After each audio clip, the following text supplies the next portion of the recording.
एक वक्त की बात है, एक बार राजा कृष्णदेवराय के राज्य में दूर देश ईरान से व्यापारी आता है। महाराज उस व्यापारी का स्वागत मेहमान की तरह शानदार तरीके से करते हैं। वह मेहमान के लिए तरह तरह के पकवान और स्वादिष्ट भोजन बनवाने का आदेश देते हैं। साथ ही कई अन्य सुविधाओं का आयोजन करते हैं। एक दिन महाराज के रसोइये ने शेख व्यापारी मेहमान के लिए रसगुल्ले बनाए। जब शेख व्यापारी ने रसगुल्ले खाए तो उसे बहुत स्वादिष्ट लगे। उसने महल में मौजूद लोगों से रसगुल्लों की जड़ के बारे में पूछा।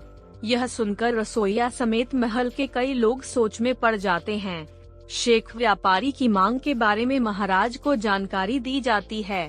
फिर महाराज बिना देर किए अपने सबसे चतुर मंत्री तेनालीराम को बुलाते हैं और सारी बात बताते हैं। महाराज की बात सुनकर तेनालीराम तुरंत रसगुल्ले की जड़ ढूंढने की चुनौती स्वीकार कर लेते हैं।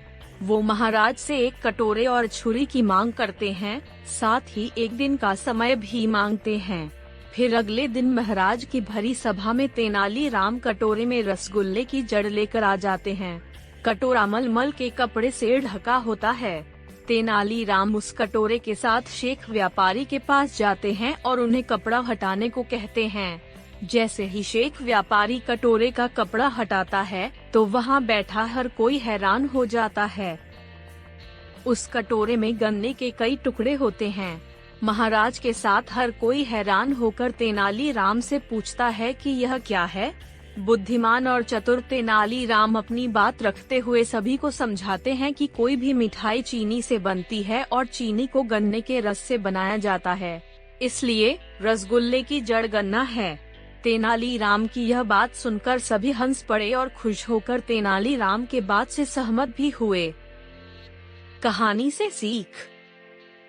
किसी भी सवाल या परिस्थिति में चिंतित न होकर धैर्य के साथ विषय की जड़ तक जाना चाहिए, फिर उसका जवाब ढूंढना चाहिए।